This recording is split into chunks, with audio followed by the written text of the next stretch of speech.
আওয়ামী লীগ ফিরছে, তীব্রভাবে ফিরছে। এই প্রসঙ্গটি নিয়ে কথা বলবো। আপনারা ইতিমধ্যেই জানেন যে আওয়ামী লীগ ফেব্রুয়ারি মাসে কর্মসূচি দিয়েছে এবং এর সাথে এটিও বলেছে যে এই কর্মসূচিতে যদি বাধা দেওয়া হয় আরও কঠোর কর্মসূচি দেওয়া হবে। হরতাল, অবরোধের মতো কঠোর কর্মসূচি দিয়েছে আওয়ামী লীগ। আওয়ামী লীগের সময়, আওয়ামী লীগ যখন বিগত 15.5 বছর ক্ষমতায় ছিল, হরতাল অবরোধ ডেকেও সেগুলো পালিত হতো না। কারণ বাংলাদেশের মানুষ সে সময় কর্মমুখী ছিল, বাংলাদেশের মানুষ ওয়ার্কহলিক হয়ে গিয়েছিল, কর্মপ্রেমী হয়ে গিয়েছিল। কিন্তু আজকে কি? আজকে বাংলাদেশের চেহারা কি? বাংলাদেশের রূপ কি? আজকে বাংলাদেশ কর্মহীন হয়ে গেছে। বাংলাদেশের কর্মের যে চাকাটি সচল ছিল সেটি থেমে গেছে। এই জায়গায়, এই পর্যায়ে এসে এই যে একটি অবৈধ, দখলদার, অসাংবিধানিক সরকারের বিরুদ্ধে হরতাল অবরোধের মতো কঠোর কর্মসূচি এই সময় যৌক্তিক, সে সময় অযৌক্তিক থাকলেও এখন অযৌক্তিক নয়। কারণ মানুষ কর্মহীন হয়ে গেছে, মানুষ বেকার হয়ে গেছে। এ থেকে উত্তরণের উপায় কি? কঠোর আন্দোলন কর্মসূচির মাধ্যমেই এর উত্তরণ সম্ভব। আওয়ামী লীগ আমাদের মহান মুক্তিযুদ্ধ, স্বাধীনতায় নেতৃত্ব দিয়েছে। আওয়ামী লীগই আজকের বাংলাদেশকে, বাংলাদেশের স্বাধীনতা, অখণ্ডতা রক্ষায় প্রধান ভূমিকায় অবতীর্ণ হতে পারে। কারণ 2024-এ এসে, স্বাধীনতার 53 বছর পরে এসে আমাদের স্বাধীনতা, আমাদের সার্বভৌমত্ব, আমাদের অখণ্ডতায় বিকিয়ে দেবার একটি প্রচেষ্টা নিয়েছে এই যে অন্তর্বর্তীকালীন সরকার, এই জামাত প্রযোজিত অন্তর্বর্তীকালীন সরকার, দখলদার সরকার। এর থেকে বাঁচাবে কে? আওয়ামী লীগ এতদিন কেন নামেনি? আজকে বড় প্রশ্ন এটি। এতদিন না নামবার অনেক কারণ আছে, বহুবিধ কারণ আছে। আমার মনে হয় 6 মাস হয়ে গেছে, যথেষ্ট রেস্ট হয়েছে, এখন আর রেস্ট নয়। বাংলাদেশকে বাঁচাতে হবে। বাংলাদেশকে বাঁচাতে হলে আওয়ামী লীগকে এগিয়ে আসতে হবে। খবর বলছে যে মোহাম্মদ ইউনূসের নেতৃত্বে অন্তর্বর্তীকালীন সরকারের পদত্যাগ ও অপশাসন, নির্যাতনের প্রতিবাদে আগামী 16 ফেব্রুয়ারি ও 18 ফেব্রুয়ারি হরতালের ডাক দিয়েছে আওয়ামী লীগ। মঙ্গলবার রাতে দলটির ভেরিফাইড ফেসবুক পেজ থেকে এই কর্মসূচি ঘোষণা করা হয়। এতে বলা হয়, অন্তর্বর্তী সরকারের পদত্যাগ দাবিতে এবং হরতাল অবরোধ কর্মসূচি বাস্তবায়নে 1 ফেব্রুয়ারি থেকেই মাঠে নামার ঘোষণা দিয়েছে দলটি। অর্থাৎ আর 2 দিন পর থেকেই আওয়ামী লীগ মাঠে নামছে।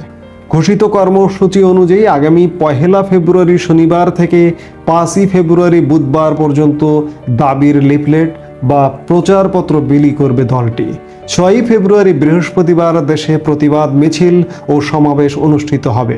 10 ফেব্রুয়ারি অনুষ্ঠিত হবে বিক্ষোভ মিছিল ও সমাবেশ। আর 16 ফেব্রুয়ারি রোববার অবরোধ এবং 18 ফেব্রুয়ারি মঙ্গলবার দেশব্যাপী সকাল সন্ধ্যা সর্বাত্মক কঠোর হরতাল কর্মসূচি ঘোষণা করা হয়েছে। প্রেস বিজ্ঞপ্তিতে আন্তর্জাতিক অপরাধ ট্রাইব্যুনালে শেখ হাসিনা সহ অন্যান্যদের বিরুদ্ধে হত্যা মামলা সহ অন্যান্য মামলা প্রত্যাহার এবং প্রহসনমূলক বিচার বন্ধেরও দাবি জানানো হয়। এই প্রেস বিজ্ঞপ্তিতে শেখ হাসিনাকে প্রধানমন্ত্রী হিসেবে উল্লেখ করেছে ক্ষমতাচ্যুত দলটি। ক্ষমতাচ্যুত এই দলের পক্ষ থেকে এর আগে 10 নভেম্বর রাস্তায় নামার ঘোষণা দিয়েও নামতে পারেনি আওয়ামী লীগ। এমন অবস্থায় হরতাল, অবরোধ, সমাবেশ ও বিক্ষোভের ডাক দিল আওয়ামী লীগ। যদিও 5 আগস্ট ক্ষমতাচ্যুত হওয়ার পর থেকে বাংলাদেশের কোথাও দলটির সক্রিয় কোনো কর্মকাণ্ড দেখা যায়নি। দলটির বেশিরভাগ শীর্ষ নেতাই দেশের বাইরে অথবা কারাগারে রয়েছেন, আত্মগোপনে রয়েছে। আন্দোলনের মুখে আওয়ামী লীগের সভাপতি শেখ হাসিনা ভারতে চলে যাওয়ার পর সেখানেই রয়েছেন। আওয়ামী লীগের কর্মসূচি, আওয়ামী লীগের নিয়মিত কর্মসূচি থাকতে হবে। কারণ বাংলাদেশকে বাঁচাতে হবে, এছাড়া কোনো উপায় নেই। এবং আওয়ামী লীগই বাংলাদেশকে বাঁচাতে হবে। এটি আওয়ামী লীগের দায়িত্বের পর্যায়ে পড়ে গেছে। আজকে বাংলাদেশকে ধ্বংস করে দিয়েছে 6টি মাসে জঙ্গি, জামাতি পৃষ্ঠপোষকতার এই অন্তর্বর্তীকালীন সরকার। এর থেকে উত্তরণ কি? এর থেকে উত্তরণ কঠোর কর্মসূচি। আওয়ামী লীগের নেতাকর্মীদের ধরপাকড় করবে, গ্রেপ্তার করবে, গুলি করে মারবে। কতজনকে মারবে? কতজনকে গ্রেপ্তার করবে, কতজনকে ধরপাকড় করবে? বাংলাদেশের জেল সক্ষমতা কত? 68টি জেলে কতটুকু সক্ষমতা? বড় জোর 40-45 হাজার বন্দি রাখা যায়, কিংবা সেখানে ধারণ ক্ষমতার অতিরিক্ত 1 লক্ষ বন্দিকে বন্দি করে রাখলো। এরপরে জনতার শক্তি সবচেয়ে বড় শক্তি, সেই জায়গায় আওয়ামী লীগ তীব্রভাবে ফিরছে। এই ফেরাকে সাধুবাদ।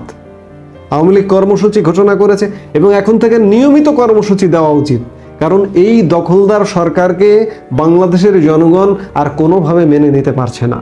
কারণ বাংলাদেশের জনগণ প্রস্তুত 5 অগাস্ট কিংবা জুলাই অগস্টে যে বাংলাদেশের জনগণ যদি রক্ত দেখে ভীত হয়ে সেই লাল ষড়যন্ত্রের পক্ষে সমর্থন যারা দিয়েছে তারাও আজকে বিরক্ত।